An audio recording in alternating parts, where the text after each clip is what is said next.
Hi again. This is the third in a short series of videos leading up to a bigger video I'm working on. I'll be referencing some info I presented in the last video, so I would recommend you watch that one to get the most out of this. Last video we talked about Amanda and how every little facet of her character points us towards making better, healthier decisions for Max. Vinh is the exact opposite. Also, in the last video, I started to introduce the relationship that the game has to the player. We're gonna lean into that a lot more here. This one might be a little weird, so fasten your seatbelts. This video is actually kind of a part 2 to the last one. They were originally supposed to be one video, but I ended up splitting it. Before, I was able to walk you through all of the little details that made Amanda such a great love interest for this game. I was able to easily break down what the game does to inform us of those traits. Amanda has her one role in this story, and she does it perfectly.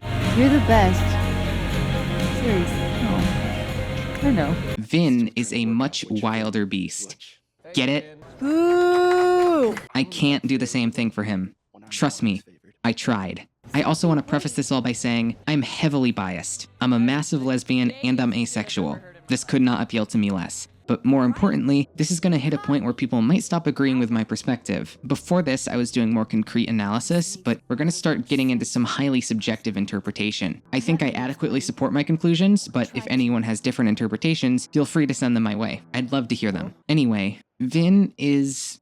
well, he's not a great guy. As sympathetic as he may be, he kinda sucks. Does he now? This is the first time Max speaks to Living World Vinh. Hey, Yeah. Cute banter, barely restrained sexual tension, etc. I'm busy, Max. You can't say that! Okay, this isn't as bad as it seems. Vinh and Max seem to have an established relationship and dynamic with each other, which involves randomly out-of-pocket flirtation. As a joke. Illicit day drinking with your coworkers is sexy. Be sexy, Max.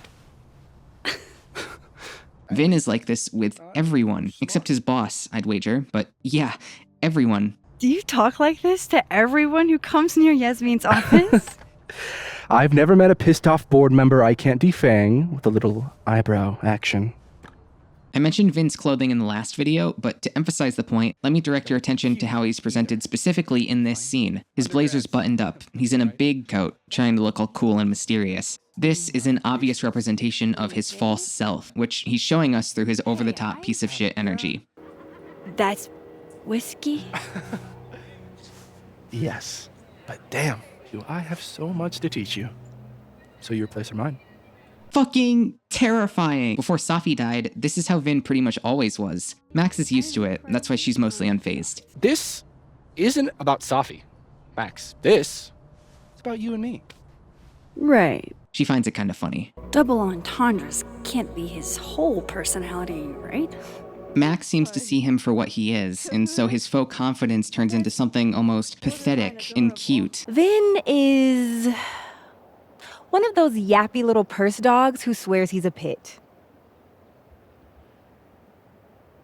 It's kind of fun to play along, especially if there's free drinks involved. Vinh always keeps his blazer unbuttoned in his office, which is specifically when he's more open and honest. This carries through to chapter 3, where he also has his blazer unbuttoned at the turtle, and to the end of the game where he's only wearing his shirt, showing that he's acting true to himself. He slowly opens up more and more until we're left with just the core. Vinh is like a blend of both Nathan Prescott and Victoria Chase. He's the bad boy spearheading the local annoying frat, but turns out to actually be a victim in some sense. The Victoria part comes from his motivations, being a desire for success and a need to live up to family expectations, as well as having a lot in common with Max. Vinh's name means glory or honor. It's ironic. Vinh has the potential for glory, and he's drawn to it, but he doesn't truly hold it, because he has no honor. Nothing sums up Vinh's character better than the hedgehog gifted to him by Safi. He's got a hard exterior, but underneath, he's soft and vulnerable. Are you trying to tell us something, Vinh?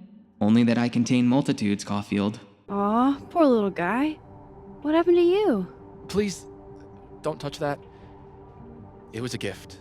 I plan on gluing it back together. He is really sentimental and super emotional, but he doesn't ever show it. To that same point though, once he's hooked his claws into someone, he can't ever seem to let go. He's kind of obsessive. I don't want a new one.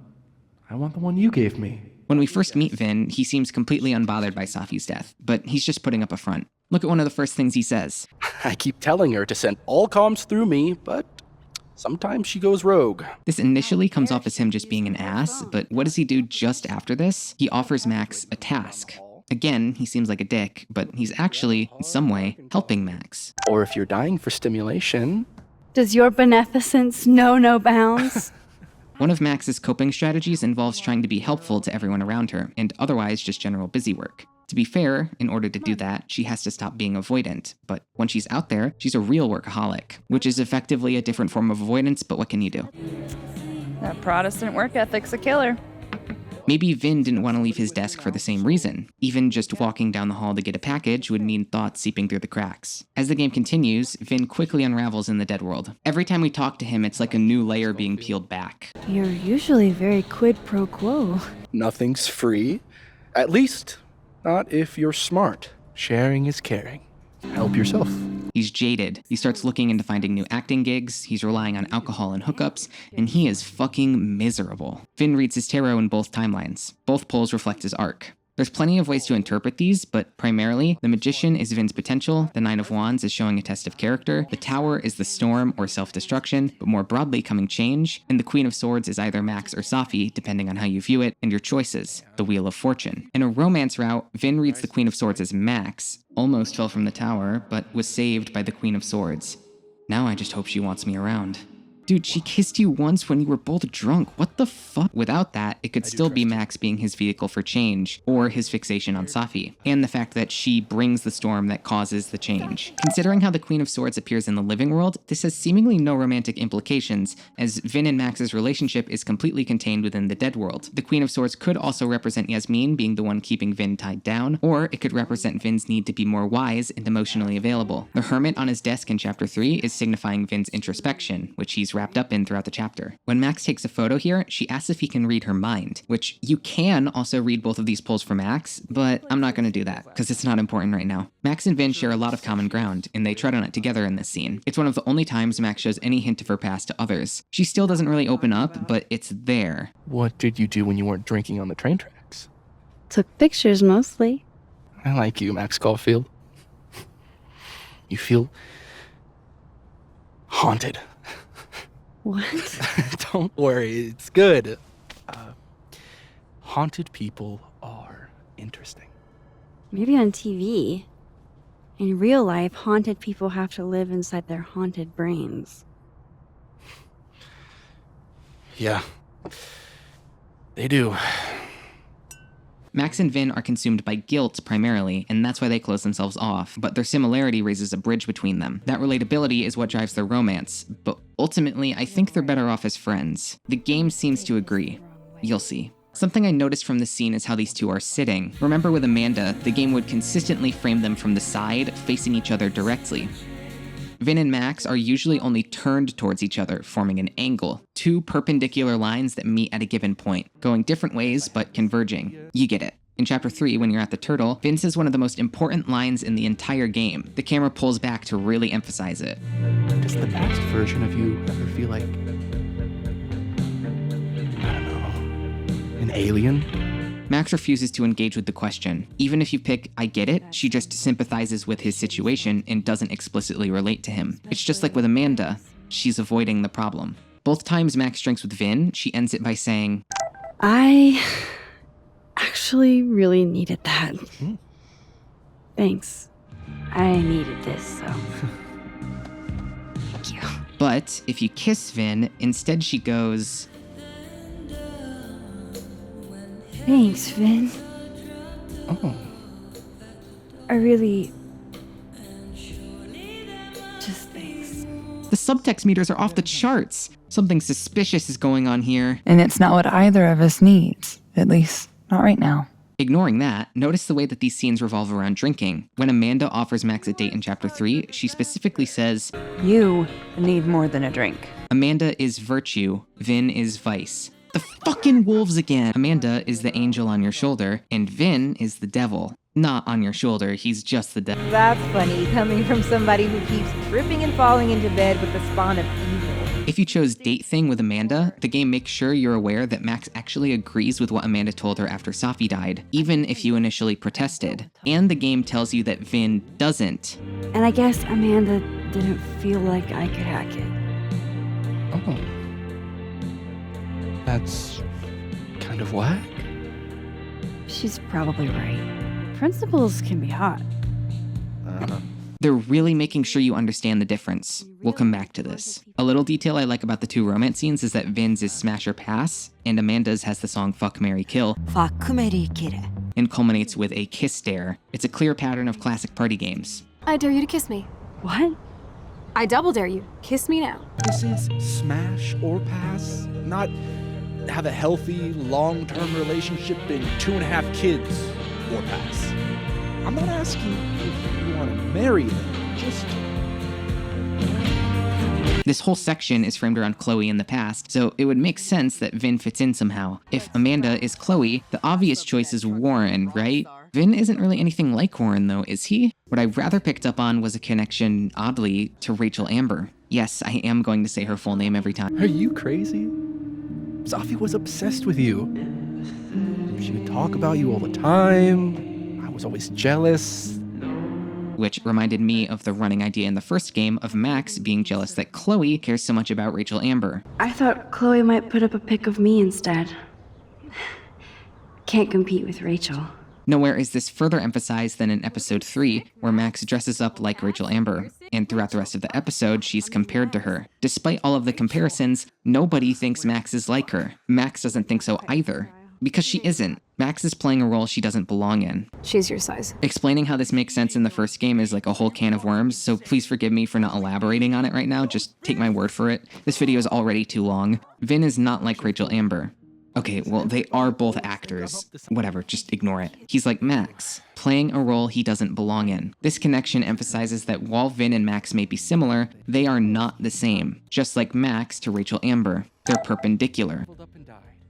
To that same point, this is implying that Vin's attraction to Max is also predicated on a false assumption of her character. Max thought Rachel Amber was everything great that she wasn't, but that was never true. Thank God you're not a hellraiser like her or Chloe. Think about how Vin sees Max as like his savior. It's that same type of warped perspective. You are a literal angel. At the same time, Warren does end up kind of jealous of Max and Chloe, but he's mostly chill about it, so I don't think that really fits. Warren has got to fit into this somewhere though, I'm sure of it. Sometimes foreshadowing is relatively obvious. Vin pretty much disappears for chapter 4, except for his short conversation at Krampus and his role in the roast. This just drives home his role in the plot and his relationship to Safi, while emphasizing that his guilt for Maya is his primary motivator. In chapter 5, in the storm, Max says, Maybe you should focus on what's in front of you.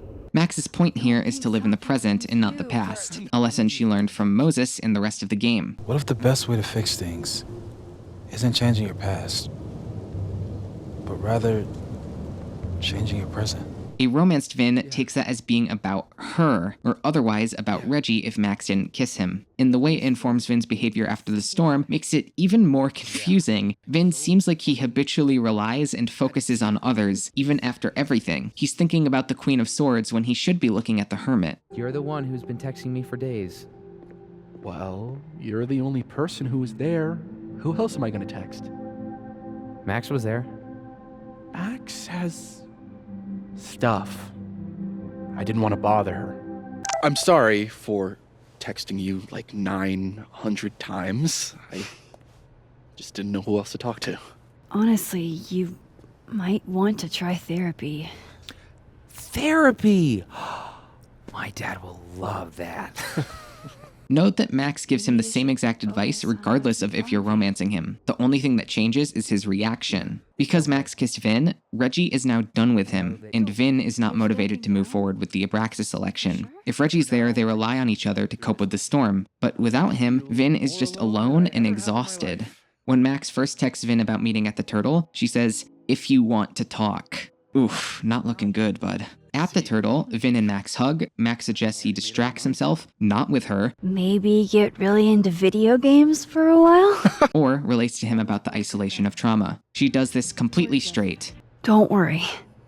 This sort of thing is isolating. It was for me the first time. She's not like, "I'm here for you," but rather, "I get it. Don't worry about it." Things will get better. Again, not romantic. New horizons, right? We'll talk soon.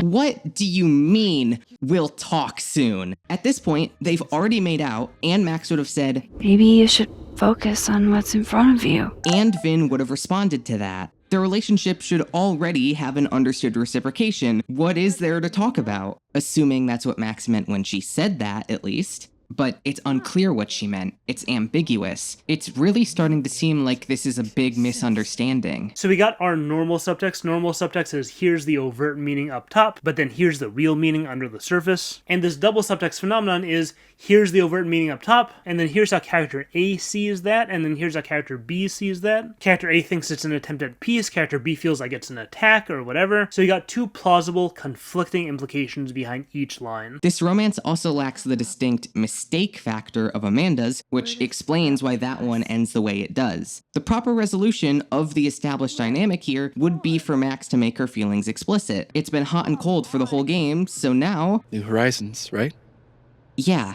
There is no reason for Max to ever say, we'll talk soon, unless it is for a very specific reason that we haven't figured out yet. These writers know how to write romance. Amanda's right there. And you don't just do something like this on accident. That's ignoring the hesitation here, too. It's so awkward. Why did they make it like this? With Amanda, it's obvious that Max is obsessed with her. But with Vinh, I still can't tell if she even actually likes the guy. It's so weird. All that Vinh adds thematically is communicated without Max ever having to hook up with him. And it's honestly way better for Vinh's arc for him to get with Reggie. In fact, in the romance, something is kind of lost. With Reggie, it's... At least you're in this together. Yeah. And with Max, it's kind of like... all he has is her. Didn't know who else to talk to. Although that's up in the air too. It reiterates that he's alone. I feel more alone than I ever have in my life. Amanda is actually the opposite. Something is lost if you don't romance her. This thematically dense scene is just not there anymore. And a big part of the game's philosophy is just sort of swept aside. And it's something that the Vinh romance doesn't make up for. While Vinh's relationship with Reggie is very flawed, it's mostly Vinh's fault. Vinh's non-committal, and Reggie really wishes he would just choose him. You think he's ever gonna get serious with you? No. Reggie is very vulnerable and surprisingly emotionally intelligent, just like someone else who I mention way too often. In fact, he even gives Amanda some sage advice. Excuse me, ma'am. Yeah, this is definitely intentional. Reggie is Vinh's Amanda. Reggie also seems to have a similar attachment style to Vinh, having a hard time letting go. Reggie is acutely aware of all of Vinh's problems and would probably be a good influence on him, and evidently kind of is, judging by the other ending. They're kind of a cute couple, honestly. With Reggie, he can grow and work to reform Abraxas. Vinh does like Reggie, they have a strong pull towards one another, but Vinh keeps pushing back. The storm allows Vinh to let go of Safi and thus start to open himself up to deeper connections once again. Having a drunk, grief-motivated, singular, 5-second-long makeout session that he gets way too attached to feels like it's undermining that development. Whatever, I'm drunk.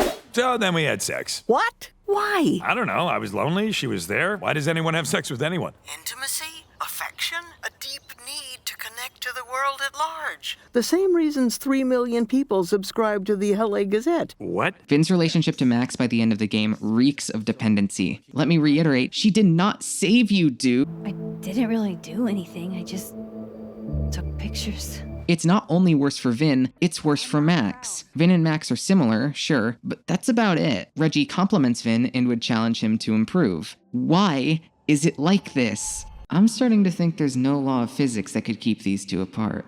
Unless that law is Maxine Caulfield. So I guess I should get this out of the way as soon as possible. I lied. I want to tell you everything. But you can't. Not now, at least. Last video, I said, we're gonna take a look at Max's 2 romance options and see how they reflect the themes and goals of the story. This is not true. And it's not true because Vinh is not a romance option. Mechanically, yes, he is, but narratively, no. You might think I'm crazy, which, fair enough, but let me explain. As I just started to lay out, Max's relationship to Vinh is strangely ambiguous. It's just, So I did some thinking, and I think I figured it out. To start, the only clue to what the game considers this is right at the beginning. Don't tell me we're becoming friends. Oh, friends at least.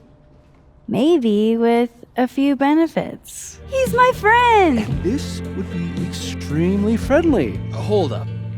This is smash or pass. This option is not a major choice like with Amanda, and that's interesting, isn't it? Vinh is introduced to us just after Amanda tells Max that they shouldn't proceed with their relationship. Wouldn't it make sense then to give us our alternate romance path with the same type of framing as before? What are our intentions here? Friends with benefits or nah? But no, it's just a normal dialogue choice. Weird. I don't think it even has consequences, actually. It's very strange. Amanda's romance is set up with an immediate establishment of boundaries, and so to contrast that, Vinh's instead has zero boundaries clearly communicated whatsoever. We'll talk soon. Awesome. Vinh also makes it clear that he and Safi were never together. I wasn't her boyfriend or anything. They just hooked up. Despite that, Vinh is obsessed with Safi, and he only turned his interest to Max when she started showing him attention after she literally died. They weren't friends. Heck, it seems like she kind of hated the guy. They're kind of beefing the first time they talk. Howdy, Vinh. Howdy. I keep telling her to send all comms through me, but sometimes she goes rogue. How dare she use her phone without your permission? No one should be without a lackey, Max.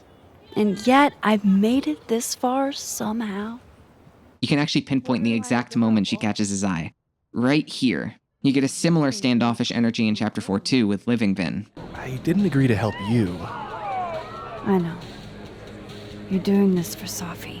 Max and Safi mirror each other in so many ways. I just got this camera and I want to get some good use out of it. So that's what it feels like to capture the perfect photo. Last piece of me, Max.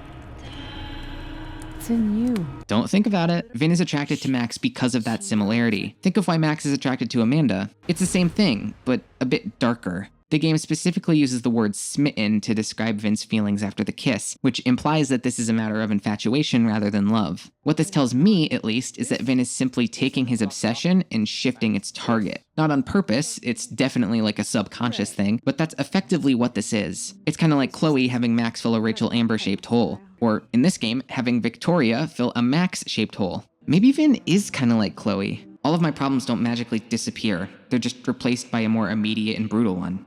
It's refreshing.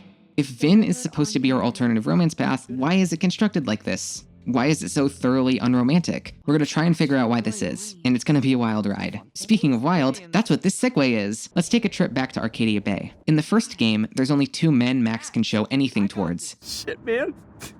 This really hurts. She can jokingly call Jefferson hot, and she can entertain Warren despite her lack of interest in him. The Jefferson one is entirely up to meaningless choices, but regardless of how hard you go for Warren, Max never wants him. She can kiss him, but he's so firmly in the friend zone that it feels kind of insane to ever pick that.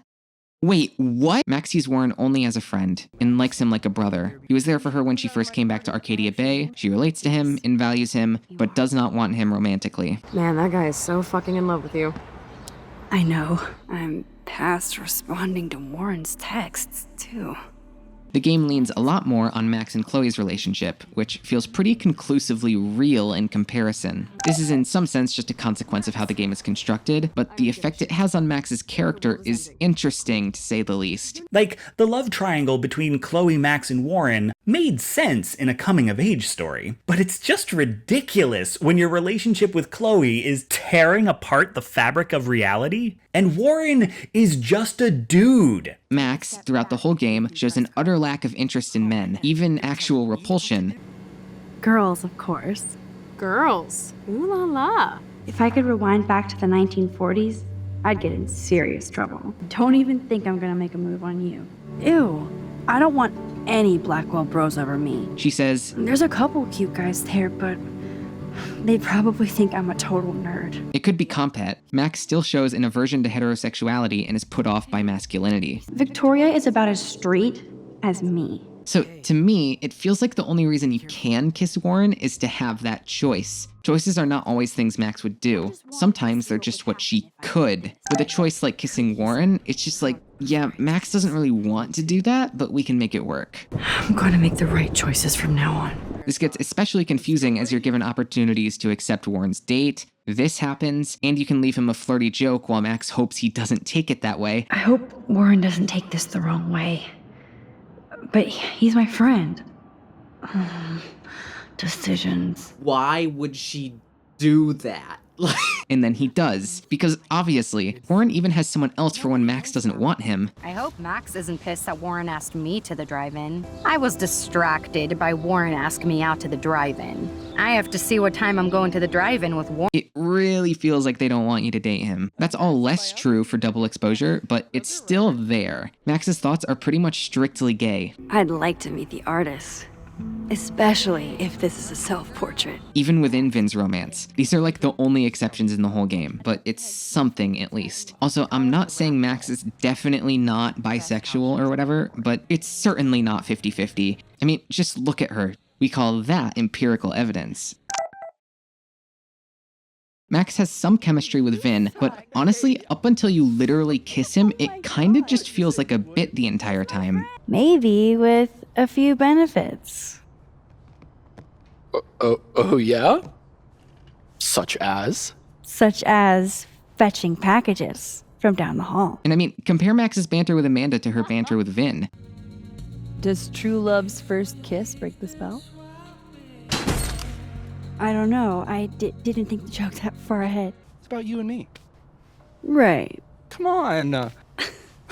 Far be it for me to pass up an opportunity to accrue more sexy points. Yeah, you tell me. I admire commitment to a bit as much as the next girl, but the bit here is just confusing. And Vin has someone else who wants him when Max doesn't. You see what I mean? You rocked my world. Look at the framing on this choice. Max's side is kiss and Vin's is pass. Max feels a temptation. She's been charmed. Max can irresponsibly follow that impulse, or she can keep her wits about her. The kiss choice's side reflects the source of the temptation. For Amanda, it's her, but for Vin, it's just Max's turbulent emotions. Amanda is yearning. Vin is craving. Love versus lust. Wait a minute.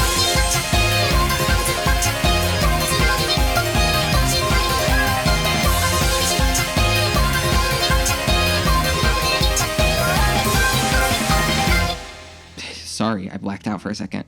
Hey, both of their names are on like opposite ends of the alphabet. I wonder if that's intentional. Both of these kiss choices specifically have a line drawn between the two characters, representing the figurative line being crossed upon choosing kiss. But look, Vin's is different. They each have their own walls with a gap between them. Actually, can we just compare the two kiss scenes real quick? Amanda's is euphoric, like an exultation. Fuck.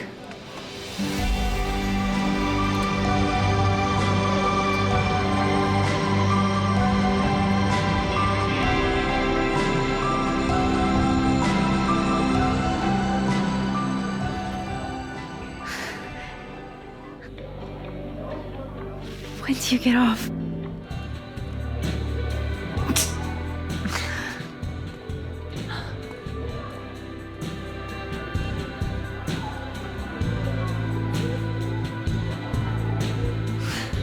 Adorable, sweet. Now Vin's. Whatever, I'm drunk.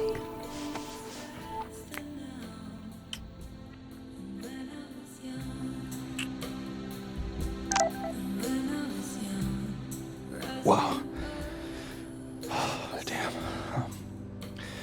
Good answer. I've got an early morning. Or I should. Well, drink a glass of water when you get home, huh?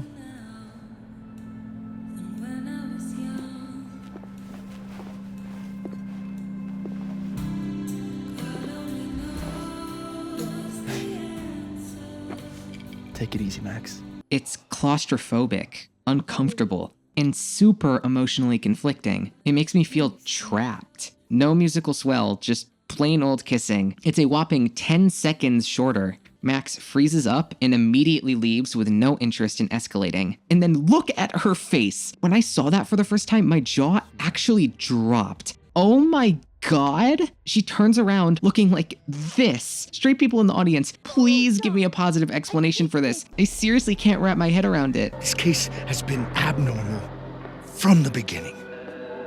None of the evidence makes any sense. My best guess is that she feels bad for leaving him, but even that doesn't feel quite right. She never really expresses that. In fact, she doesn't really seem to mind that much at all. Just one for the road. Sorry to kiss and run, Ben. She seems like she's only smiling when he can see her, and the camera specifically tries to obscure her expression here. This is a conscious choice they had to make. If that's what this is supposed to be communicating, there's so many better ways to do that wouldn't feel so... ugh. This problem would not exist for me if they just cut back to Max smiling right here, but no, we just see her back. Very strange. I want to really focus on the imagery here on this last shot. Vin smiles with the light shining across his face. Max turns away and she's plunged into darkness as her expression sinks down into despair. Vin turns back to the bar, still smiling. Now opposite directions, split down the middle, light and dark. Just look at this. It's so striking. Oh, damn. Reggie's gone. I hope he's doing okay. All I can say about it is that this all just comes together to make this feel wrong. It's like the reality of the game is breaking down. I really... The vibes are seriously dubious here. Like, was he coercing her that whole time? Was he hoping to get her drunk enough for something like this? Nothing's free. At least, not if you're smart. Help yourself. I blame Vin.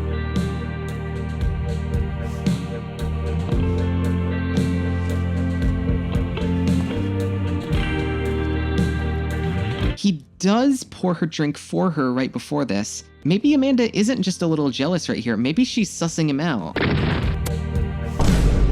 Whatever, I'm drunk. Good answer. Wait, is this actual subtext here? Am I crazy? I kinda see it. Probably not. Vin didn't expect anything either. But seeing that kiss scene made me so sure they never intended this to be a good romance. The difference in tone between these two scenes is just staggering. The gap is too big to ignore. Fuck, you want the cherry on top? Look at her eyes. Check out all this eyelash action.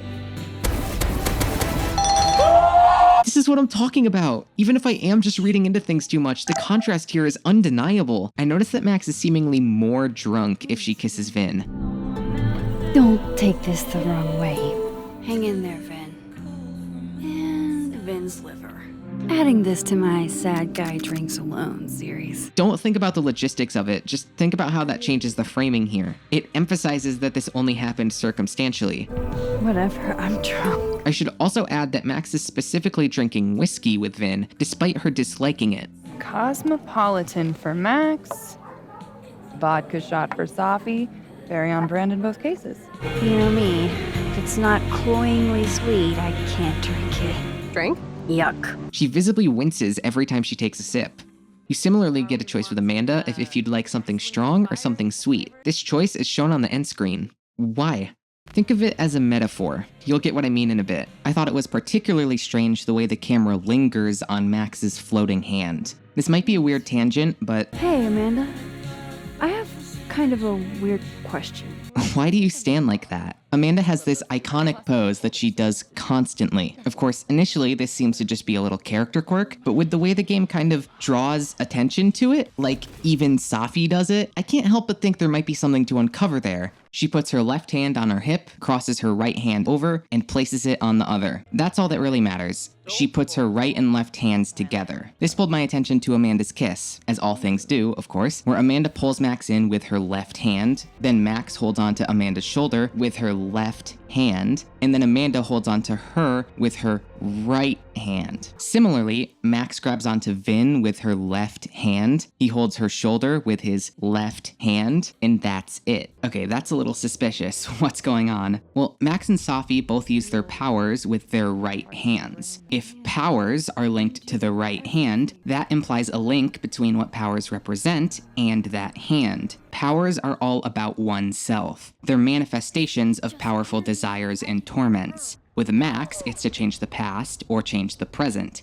And with Safi, it's to be someone she isn't. So my hypothesis is the right hand is internal and the left is external. Together, it's a union. It's a complete understanding and connection. You might be screaming at your screen, but Leah, Vin takes Max's hand between both of his, and you would be correct. But that's only showing that Vinh is giving all of himself to Max. It does not go both ways. It's only Max's left hand. She does not give herself to him. She takes what he offers. Thanks, Vinh. And so now you think, but Max only touches Amanda with her left hand too. And good job, you're paying attention. But that's in the kiss scene, the one where Max doesn't truly open herself to Amanda. This kiss ends when Amanda pulls her right hand back, just like what happens at the end of the scene. But before we do anything else, maybe we should sleep on it? Just like at the end of the game. Any more secrets, or do I finally get to know you now? Amanda cannot fully give herself to someone who will not yet do the same. I need to know I'm not just projecting. I already explained, kissing Amanda was selfish. It wasn't the right thing to do. So what happens if you pull away? Max is honest with her. This is the part that made me feel like this mattered. Max grabs Amanda's left hand with her right. Already, notice that. Her right hand. This is the only time she does that apart from Safi. More importantly though, is what happens next. We pull back, and there's this seemingly unnecessary detail where Amanda takes Max's right hand herself and places it on her lap. Holy shit, I was right. This action represents exactly what happens in this scene. Max finally offers herself to Amanda. They have a full understanding, but Amanda is not offering herself back. It's not time. She takes what Max has given her and gives it back, saying, "It's yours. You'll work this out, and when you do, I'll be waiting." So now she doesn't concern herself with Max's failure to be open, because she was. Safi's lucky to have a friend like you. Next beer's on me. She doesn't have the dissonance of betrayal and love. It's just love. Amanda stands like this because she is complete. Her internal and external desires are united. She knows what she wants and what she needs. They're the same thing. With Amanda, Max learns to unify. She stands here with Moses, both of them with their hands clasped together, complete, content. But, you know, Vinh's a romance option too. In her journal, Max reflects that she didn't expect that to happen, but tries to make it a positive experience. I can't say I expected that at all, but drunk or not, I think I deserve a pleasant surprise like that. And it's not like I planned this, it just happened. Jesus, Max, let yourself enjoy a kiss for once. Max also feels a hint of guilt because of Safi. We got drunk and played Smasher Pass. The Vinh from the other timeline. The one without you. Still counts. And later on feels genuine guilt because of Reggie. And I also sat there alone and watched you make out with Vinh. Reggie. Carrying through the central theme of their relationship. Meanwhile, Amanda, don't I deserve a little happiness? And I feel that when I'm with her. I forget everything but us when she's looking at me. This carries the themes of their relationship. Notice that they're both about what she deserves. Don't think about what happens if you kiss both. Not yet. It will ruin your life. During the scene, Max will explicitly say Amanda is hot, regardless of your relationship with her. She looks right at her while she says it. It's undeniable. Last video I had a couple on-screen jokes about it, but seriously. Will I see you later? You know where to find me. They're just friends. But I'm sure you can make it up to me. I'll think of something. Just friends.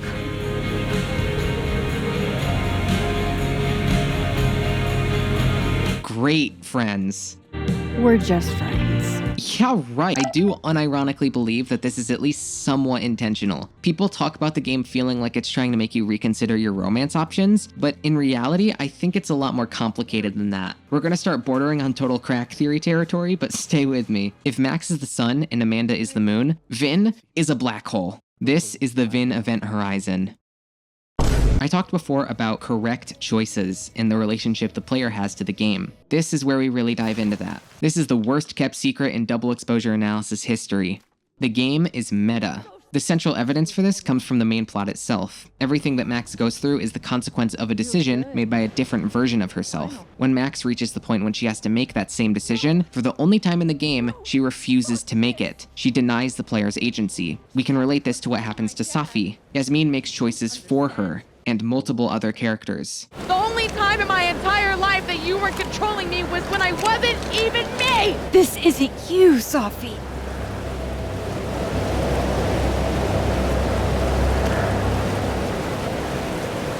was me.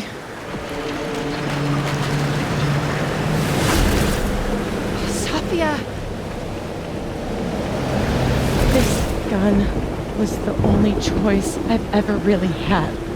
We're gonna leave the rest for another time, but I wanted to make sure it was clear that this is an evident pattern throughout the game. You can say whatever you want about the choices you made, but you aren't a monster. Real quick, it might be good to have a little lesson in how games communicate. In a story like this, where the audience has control over the outcome of certain events, unless it is very, very strongly communicated that the character saying it is in the wrong, whenever you hear the words, "you're right," or anything in a similar vein, that is confirmation. That's the writers waving a green flag and giving you a thumbs up. So when you pull away from kissing Amanda, and then she says, "You're right. I don't know how I would have handled all this if I was tangled up any more than I already am." that's proof. That's confirmation. What does she say in the other case? Max Caulfield, you are the worst. I'd like to be able to tell my therapist I made good choices this week, but kind of fucked up. That's why these things are important. They are narrative flags to point you towards the subtext. Vin might say, "Good answer," but there's a pretty clear dissonance there. Aw, dang it. Aw, dang it. Aw, dang it. Aw, dang it. Aw, dang it. Aw, dang. And Amanda is still right there.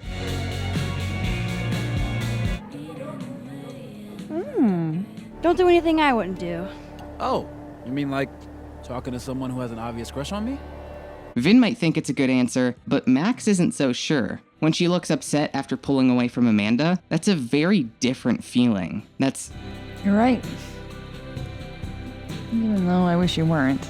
And this is... oh fuck. And this goes for Max's journal too. Like, when she doesn't kiss anyone, then that affirms all of these things that the game has been telling us. Max isn't cut out for all that chaos. She doesn't need it in her life. It's calling back to what Amanda told her. Every time there's a clear connection, that's a pretty strong indicator of intent. At least, not right now. Not now, at least. Could you maybe give me some time? I'm not always patient when I do. I think I need time. It's in shambles right now. Another time. Another time. Last video, I mentioned briefly that Max seemingly chooses Amanda every single time without the player's influence. This is shown to us through the Polaroids. There's no definitive proof whether these are all from one reality or multiple different ones, but regardless, we can use it as a precedent for when Max is on her own. Max and Amanda have a little date, Amanda stays over and wakes Max up with Johnny cakes, and they're flirting with each other the entire time. Also, side note, Just Friends Max does not even flinch when she sees this. Alternate Max's life seems so uncomplicated. There's no Polaroid where Max is with Vin, interested in Vin, or even directly talking to Vin. There is, however, the veggie Polaroid. This is why I was pointing out how it seems like Max is still in love with Amanda no matter what you do. She is. What a woman. She kinda just is. I mean, maybe I'm in the minority here, but she's not really my type. Liar! She's really cool, though. I was thinking more of a friend thing. Cool. That's why I asked. Friend thing it is. Are you flirting with me? I'm sorry. I'm very stressed and just really hot, and you care about me, and you have really nice hands. That is the gayest shit I've ever heard in my life. Before, I talked about the way the camera moves around, but that doesn't get any more explicit than with this shot. This frames Max and Amanda in a little box. This is their moment. They're alone now, etc. But there's something else going on here. We're looking through this window in a way that's almost creepy. It's like the camera is stalking prey. It's spying on them, invading their privacy. I want to draw your attention to a specific piece of artwork that is very prominently shown to the audience. Directly next to where Amanda most often stands, and in many other shots, there's this painting. An eye looking through a television. Do I need to explain how this reflects my point? Specifically during the scene with Vin, this painting would be looking directly at them, in a straight line. We even get a clear look at it right here, while Amanda is on screen. Earlier, I said that Vin's kiss scene felt like the game's reality was breaking down. That was very purposeful wording. This is not supposed to happen. We are breaking the script. I actually really needed that. I needed this, so thank you. Just thanks. Okay, not Actually, it's more complicated than that. I'm just using really striking language. Now you're starting to think, Leah, what the fuck are you talking about? Just go with me for a second, okay? I also want to mention that if you're a fan of Vin and Max, cool. Go nuts. You're allowed to ship them. You're allowed to like their dynamic and everything. I'll even throw you a bone. This scene in Chapter 5 is kind of cute. I admit it. Can I add you to my photo wall? Oh, come on, I look wrecked. Sure. My only point is that Vin's role in the overarching themes of the game and my personal interpretation of them revolves around the assumption that Max's relationship to him is never romantic, which I've been trying to substantiate. Remember, this game is all about parallels. I very subtly foreshadowed it earlier, but Vin is a direct parallel to Warren. How so? Sensitive usually means won't be having sex with you. Oh God. You need a sensitive woman to kick your ass. If I was lucky. I would not have pegged you for the type. Oh, yeah. What would you peg me for? I hope Warren doesn't take this the wrong way. Don't take this the wrong way, but... No worries. I hate to say I'm glad to see you, but I'm so glad to see you. That's okay. Jesus Christ, I'm so fucking glad to see you. Trust me, okay? I always do. Hey, be careful out there. Trust me. I do. I do trust you. Be careful, Max. All of that confusing ambiguity that protrudes in the Max and Warren relationship persists for Max and Vin. Wait a minute. Chloe and Warren's names are also on opposite ends of the alphabet. It never ends. If you want some proof of intent here, I got the collector's box. Part of it are these little character portraits, with both sides being related characters. For instance, Gwen and Lucas, both of the lit professors, both of our Jefferson figures. So, who do you think is on the other side of Amanda's card? Wrong. It's Safi. Why? They're both of our Chloe figures. And yeah, that's right. Safi is not on the same card as Max. I know why, but I'm not telling. So here's Vin. Who's on the other side? Reggie? No, it's Moses, the only other character that parallels Warren. He's the science guy. Boom. Real quick, actually, can we get a list of how many characters this asshole is reflecting? This is starting to piss me off. 7? Yeah, no wonder this was so difficult. I was actually blind to this connection until I saw this, but it makes complete sense. Moses leads Max to progress. Vin leads her to stagnation. Moses is Warren's beneficial, intelligent, caring traits, and Vin is his harmful, slightly creepy, obsessive ones. And also the fact that he shares a lot in common with Max.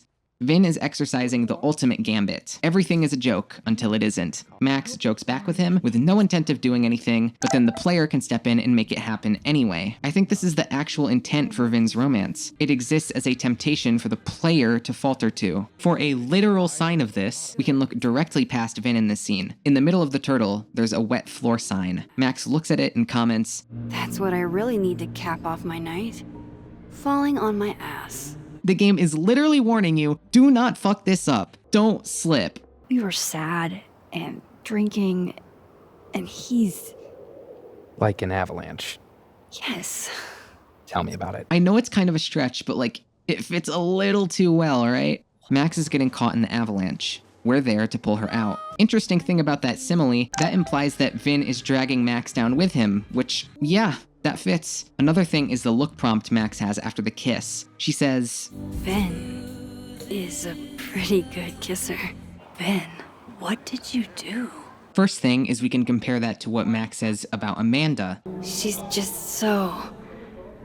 hot. There's a very subtle difference here. With Amanda, it's about her, and with Vin, it's about the kiss. Amanda is about the actor, Vin is about the action. It's just weird. Also, Amanda is canonically a better kisser than Vin. Just saying. This guy sucks. He didn't even get a music drop. That actually does support this though. Max explicitly didn't like it even close to as much. In the storm, when Max says, Maybe you should focus on what's in front of you. Vin responds, and Max does not react. In fact, her behavior doesn't change at all. Everything is exactly the same. Maybe a consequence of development, but this is still ultimately part of the text. Vin and Reggie were supposed to have their own section in the office. Pair this with everything else. Max shows regret, guilt, indifference. When she talks to Reggie, even then it's completely unclear where she stands. Reggie, funnily enough, says, I know that you didn't kiss him on purpose. To which Max never objects. No matter what you pick here, Just like with Vin at the turtle after this. I know what Reggie follows this up with, but I think the point still stands. It's almost like Reggie is aware of the player. It's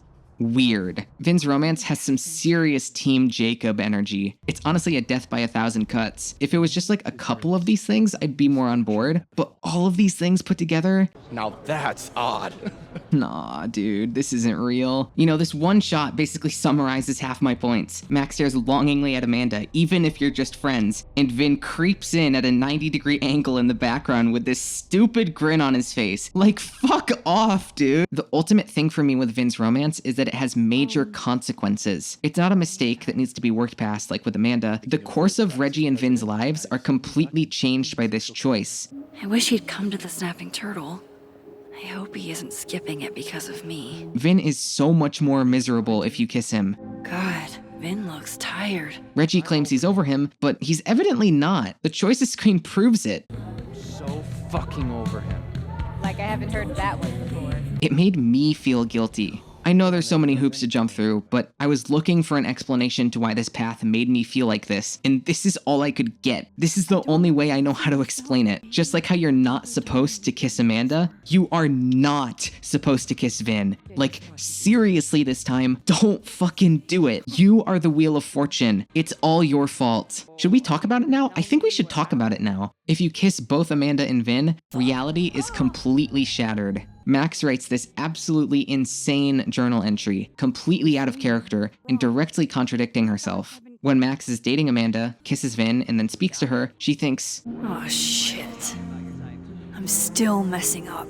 And then in her journal still will write this. If I made out with Vin in one timeline and Amanda in the other, that's not cheating, is it? And is that a question for a physicist or an advice columnist? Regardless, one thing I do know is it was hot. How long has it been since I kissed two people in the same day? Yes, the game is calling you out. It knows what you did. It knows who you are. Fucking majority of people who kissed Warren. And what's the point in worrying about it? They liked it. I really liked it. Everyone wins. And did I mention it's hot? Yes, Max, this is indeed the most responsible use of your powers. 10 out of 10. No notes. Like, it's really calling you out. There's also a typo here. It's probably an accident, but it low-key could be on purpose, just to emphasize that everything about this is wrong. You fucked over Amanda, Reggie, Vin, and Max just to see some characters make out. Great job. I'd understand if this changes things. That's what I was gonna ask you. You kissed him, too. Right in front of me, by the way. Now, to be clear, this could entirely be some late, lazy implementation signified by the obvious typo in it, but if it is just some shitty implementation, it accidentally hit the nail on the head. So I know how unhinged this has gotten, but let's bring this all together. So the game wants you to date Amanda, but doesn't want you to kiss her, but also definitely doesn't want you to kiss Vin. So what exactly is going on? Isn't this game like primarily about loneliness? Isn't that kind of contradictory? No, it isn't. These two relationships represent two different methods of navigating that loneliness. And the point is that these relationships don't need to be romantic or sexual to be meaningful. You do know I think you're cool as fuck, right? Even if you're not in the headspace for anything romantic. Pulling away from Amanda is not a rejection of intimacy, it's a postponal of it. It's an acceptance of something real. It's only a matter of time. Both kissing Amanda and kissing Vin are wholly selfish acts. With Amanda, it's a rejection of her values and a failure to properly navigate the situation. With Vin, it's... Whatever, I'm drunk. You should go. Yeah. That was a mistake. Agreed. A wonderful, sexy mistake for you and a regular mistake for me. No, it was a regular mistake for me, too. Well... What are we gonna tell Todd? Nothing, obviously. I don't want to hurt him. Yeah, neither do I. I just feel like we should tell him. That feeling is you selfishly trying to assuage your guilt. But I think the reason why Amanda is so significant is even if you make that mistake, she's not going anywhere. Vin is incredibly complex and vague and layered, and Amanda's pretty simple and straightforward. She's static and he's dynamic. Normally, you'd think a static character is kind of boring, but In the case of this game, our static characters are people like Moses and Amanda. In a world where everyone else is so complicated and messy, their simplicity makes them stand out. They're purely good figures who give you the information to navigate these situations. If the fundamental philosophy of this game is this concept of the two wolves, this is the ultimate expression of that. On a macro scale, which one do we feed? And on a micro scale, we get their individual choices. Do we listen to Amanda and be patient? Do we keep our heads on straight and not act on impulses? Think about those tarot cards again. Vin is focused on the Queen of Swords when he should be looking at the Hermit. Remember how I said those pulls can reflect Max too? Well, Vin is a reflection of Max. I don't like the looks of this guy. Too grim reapy. Think about Amanda. This is why you shouldn't kiss her. It's the same reason. In my experience, we tend to cause the exact thing we're trying to avoid. Where were you last week? More than all of that, this is about compatibility. I showed you before. Amanda is basically the perfect love interest for Max. Vin is there. They have some chemistry, but that's about it. So much information is deliberately obscured from the player. Max sees a shirtless mirror selfie, but her face is kept off screen. Shirtless mirror selfie? Vin tells Max he likes her, and she doesn't respond with anything more than a grin. Max turns, and we just see her back. She doesn't clarify anything particularly clearly with Reggie, Amanda, or Vin himself. We'll talk soon. There's nothing in her journal, nothing in her notes, nothing in her thoughts. If Vin were by himself, this could be fine. The tone of some things might be a little vague, a little off, but it'd pass for a romance. But he's not alone. Amanda is right there. That contrast makes Vin seem like nothing more than a mistake. Amanda is the right person at the wrong time. And Vin is the wrong person, also at the wrong time. Parallel versus perpendicular. Wow. So, Vin, huh? I was like wildly off about your type. Amanda's right. How did you? It's my job to know the regulars. I am the all-seeing eye of Lakeport, Vermont. Vin isn't her type. You should know it too. The game told you. That's kind of whack. She's probably right. Principles can be hot. Passion is very sexy. Max is drinking whiskey even though she doesn't like it. She's taking a strong shot instead of something she'll like so she can drown herself faster. The stuff that makes you feel close to normal again is usually what you need the most. That's why this choice matters. It's a smaller version of this same dichotomy. Taste buds are overrated. Vin is the package you fetch to keep your mind focused. He's the drink to ease your pain. He's a distraction. Or if you're dying for stimulation. You might be thinking, but it's my choice as the player. It's just about who I like more. And that's where we get stuck. The thesis of the game, that first line, that's not just about the characters. That's about us. There's a lot we don't know about Max. We aren't her. We're more like Max's guide. We are the spectator. How can I help you if I always get it wrong? Why is this not a major choice with Vin ever? Because Max doesn't even see it as a possibility. All her flirty dialogue choices and indulgences are just for fun. She's always just messing around. This one choice that we get is just to make sure she doesn't accidentally go too far, doesn't cross that line. There's a clear pattern of misinterpretation here. Flirty jokes, the Queen of Swords, what's in front of you. Max is just having fun, or potentially trying to get info out of him. Vin's always up to something shady. Gotta keep an eye on him.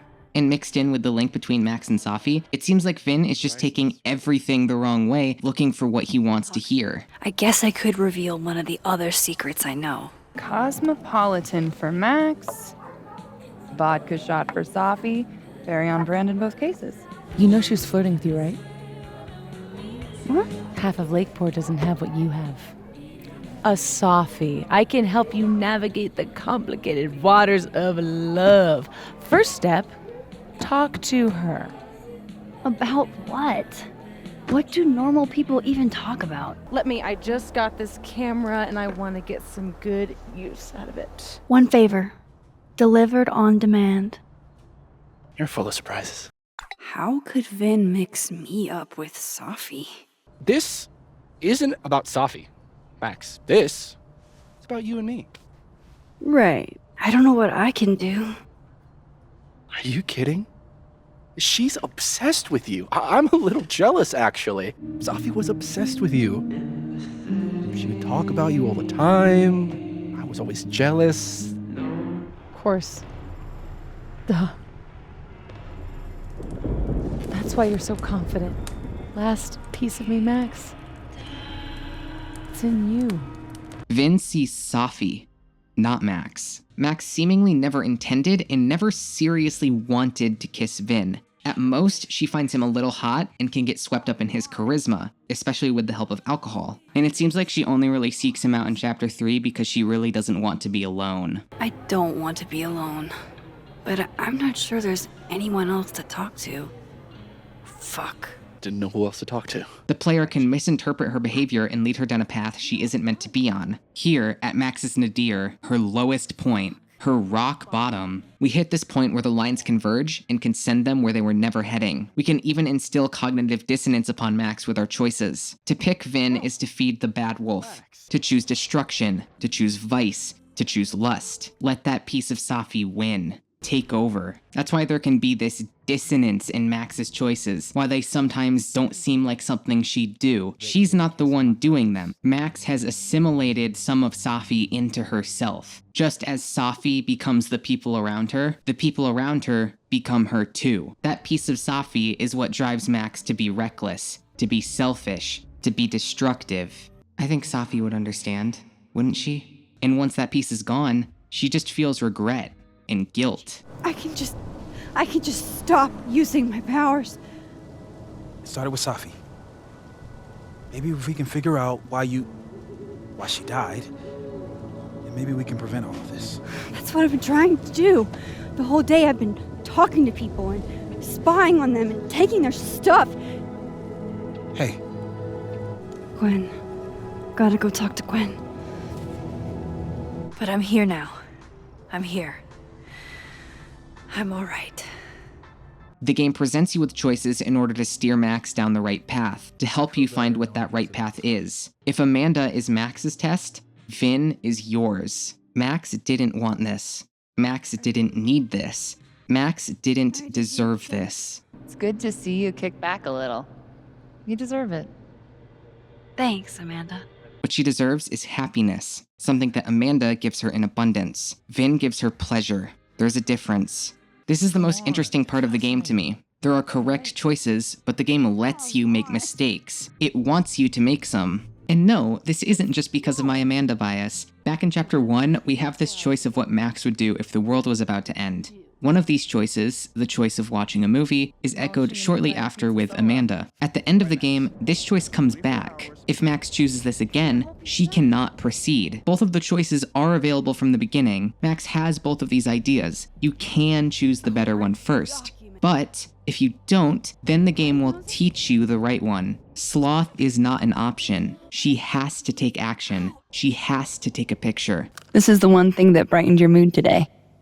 Aside from me. It's the only option that will let her move forward. Let her stop the storm. Let her heal. I'm not proud of every decision I made. Just after this, we cut to Moses, and then Vin, and then Amanda, implying that the statement is linked to them, given that we don't hear anything else from Max before those shots. Compare Vin's 2 reaction shots. With Reggie, they look at each other and smile. With Max, he looks almost hurt. The only thing I can take from this is that it is just another sign that this isn't right. Amanda has a unique shot specifically if you're just friends, which I question why they would even bother because all she does in the other one is smile. But in this just friend shot, she doesn't. There's just too many things like this. I don't know any other explanation. Why would this even exist if this is not the purpose of it? I hurt people. And I fixed it. We can fix it. Your decisions can hurt people. Sometimes what you want isn't what's best. Sometimes what you think is best isn't what Max wants. Sometimes what you want isn't what Max thinks is best. Sometimes what you want isn't what Max wants. Keep that in mind as we go forward. You can say whatever you want about the choices you made, but you aren't a monster. Okay, now to get out of Crazy Town for a moment. A lot of these things that I talked about, like Max saying, "We'll talk soon," is a consequence of the game being made around having a sequel. Even if you cheated on Amanda, Max never establishes any boundaries with Vin. The game is saving that for next time. She does recognize it as a mistake, though. This whole other reality thing is new for me, too. But I am sorry. It was a dick move. I should mention that within the universe of the game, it's implied that Max genuinely does struggle to remember things that happened in both timelines. Did something used to be here? I can't remember. So she's not completely guilty for what happened, but you still are. If you did this, you should feel bad. More people did this than only romance Vin. Jesus! Okay, to be fair, Max isn't in a committed relationship with Amanda at this time, and so Max is technically not cheating. But still, the game literally puts both Amanda and Reggie there to see you kiss Vin. I mean, Amanda literally walks up to you to remind you she's there. So is romancing Vin a valid choice? Yeah, kinda. It seems to me like there are two intended ways to interface with this game. First is the standard do what you want to do adventure game, and second is the philosophical sci-fi nightmare rabbit hole. If you play the game one way and you want to date this guy, that's cool too. The game presents things in a way so they only really seem strange on close inspection. I think the ending is meant to sort of direct you to the point of the game, but I don't think it blames you for not picking up on it. That's why I've been working backwards in these videos. Why does it end like this?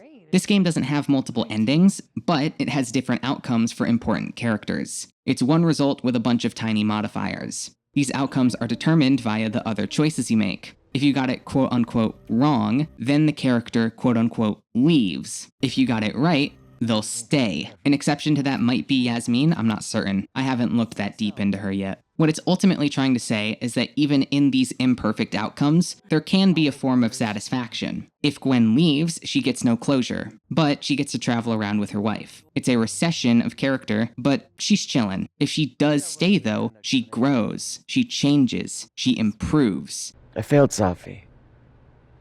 But there's other students here I can still support. This goes for Vin as well. With Max, he leaves, stepping down and giving up. There's no resolution, and he falls back on old habits and frivolous connections. But he's going to pursue his dreams of acting. With Reggie, he stays and changes. He stays in the race for Abraxas. He gets fulfillment in his relationships. They both get closure. They reconcile. Stay, leave, stay, leave, stay, stay, stay, stay. The game wants you to stay, but if you can't, maybe that can be okay too. You'll find your own way.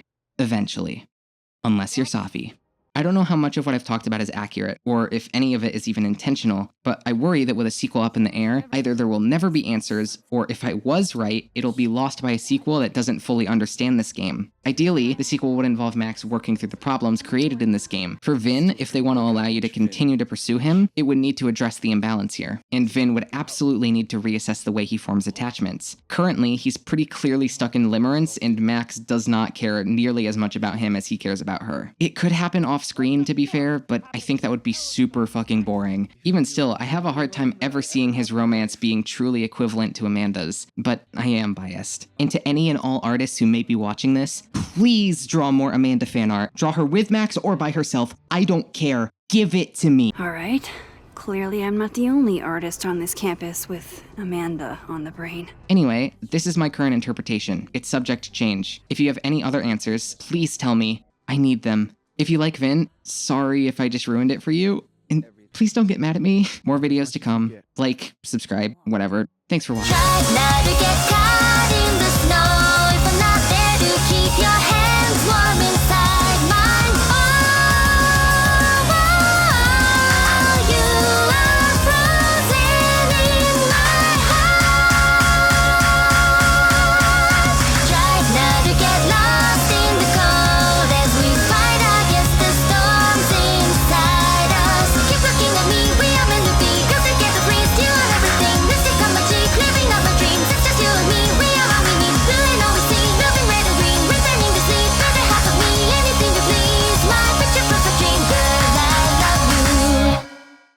You can feel the pain in his desire to feel fulfilled, to feel loved, to feel known and whole. You can feel the pain in his disillusionment with the system.